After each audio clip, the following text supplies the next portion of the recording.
இன்னைக்கு நம்ம பார்க்க போறது என்ன அப்படின்னா பேசிக் ஆஃப் இங்கிலீஷ் கிராமர். பேசிக்ல இருந்து அட்வான்ஸ் லெவல் வரைக்கும் நம்ம ஸ்டெப் பை ஸ்டெப்பா போகலாம். நீங்க நம்ம சொல்லி கொடுக்கிற ஒன்னையும் கரெக்டா நோட்ஸ் எடுத்து நம்மளே ரொம்ப ஈஸியஸ்ட் மெத்தட்ல ரொம்ப ஈஸியா சீக்கிரம் அப்சர்வ் பண்ணி புரிஞ்சு படிச்சுக்கிற மாதிரி தான் சொல்லி கொடுக்க போறோம். சோ இந்த சின்ன சின்ன நோட்ஸ் இருக்கும், இத கண்டிப்பா எடுத்துக்கங்க. எடுத்து டக்குன்னு படிச்சிருங்க. கண்டிப்பா வெரி சூன் நீங்க நல்லாவே இங்கிலீஷ்ல பேச ஆரம்பிச்சிடலாம். ஓகேவா? சரி. இங்கிலீஷ் அப்படின்னா என்ன அப்படின்னா அது ஒரு லாங்குவேஜ். இது எல்லாருக்கும் தெரியும். சரியா? லாங்குவேஜுக்கு பேசிக்கா என்ன இருக்கும்? லெட்டர்ஸ் இருக்கும். சோ இங்கிலீஷ்ல மொத்தம் எத்தனை லெட்டர்ஸ் இருக்கு அப்படின்னா 26 லெட்டர்ஸ். ஓகேவா?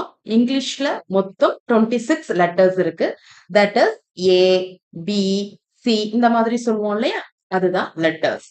சோ இந்த குரூப் ஆஃப் லெட்டர்ஸ் தான் நம்ம என்ன சொல்றோம் அப்படின்னா ஆல்பபெட்னு சொல்றோம். So alphabet is nothing but letters, group of letters.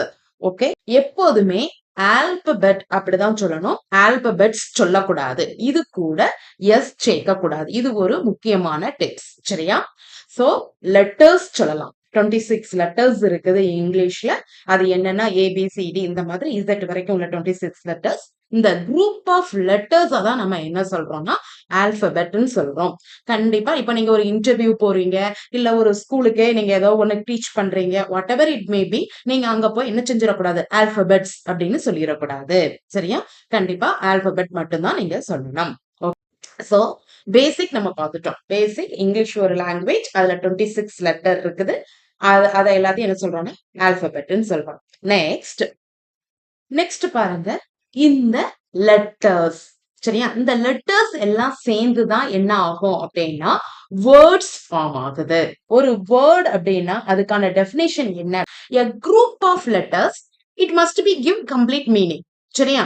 சும்மா லெட்டர்ஸ் மட்டும் இருக்கக்கூடாது. அந்த லெட்டர்ஸ் எல்லாம் சேர்ந்து ஒரு குரூப் ஆஃப் லெட்டர் இருக்குன்னா அந்த லெட்டர்ஸ் எல்லாம் சேர்ந்து என்ன செய்யணும், அதுக்கு ஒரு மீனிங் இருக்கணும். அப்படி மீனிங் இருந்தாதான் அதை என்ன சொல்லுவோம் அப்படின்னு சொன்னா வேர்ட் அப்படின்னு சொல்லுவோம். ஓகேவா? ஃபார் எக்ஸாம்பிள் அந்த மீனிங் வந்து எப்படி இருக்கலாம் அப்படின்னா அது நவுனா இருக்கலாம் அல்லது வெர்பா இருக்கலாம், what ever it may be. சரியா? அதுல ஏதோ ஒரு அர்த்தம் இருக்கணும். ஃபார் எக்ஸாம்பிள் சேர். சேர்னா என்னது? நம்மளோட சேர், உட்கார்ற சேர். சோ அது ஒரு வேர்ட். என்னது? கலெக்ஷன் ஆஃப் லெட்டர்ஸாவும் இருக்குது, அதே சமயத்துல மீனிங்கும் கொடுக்குது. So it is called word. சிடிஎஃப்னு ஒண்ணு இருக்குன்னு வச்சுப்போம். இதை என்ன சொல்ல மாட்டோம்? வேர்டுன்னு நம்ம சொல்ல மாட்டோம். ஏன்னா அது நம்மளுக்கு மீனிங் தரல. சோ ஃபர்ஸ்ட் வந்து லெட்டர்ஸ்ல இருந்து என்ன ஃபார்ம் ஆகுதுன்னா வேர்ட்ஸ். அதுக்கப்புறம் சோ ஃபர்ஸ்ட் என்ன பார்த்தோம்? லெட்டர்ஸ் பார்த்தோம். அப்படிதானே? ஏபிசிடி இந்த மாதிரி லெட்டர்ஸ் பார்த்தோம். சோ லெட்டர்ஸ் எல்லாம் ஒண்ணு சேர்ந்து ஒரு மீனிங் தந்தது அப்படின்னா அதுக்கு பேரு வேர்டுன்னு பார்த்தோம். நெக்ஸ்ட் பார்க்க போறது என்ன அப்படின்னா சென்டென்ஸ். சென்டென்ஸ்னா என்னன்னா a group of words. Okay, நிறைய வேர்ட்ஸ் சேர்ந்து ஒரு மீனிங்ஃபுல்லான ஒரு வாக்கியம், அதாவது ஒரு நீளமா நிறைய வேர்ட்ஸ் சேர்ந்ததான வாக்கியம் சென்டென்ஸ் சொல்லுவோம் இல்லையா? அது வந்து ஒரு மீனிங்க தந்தது அப்படின்னு சொன்னா அதுக்கு பேரு என்ன அப்படின்னா sentence. For example we went to temple. சரியா?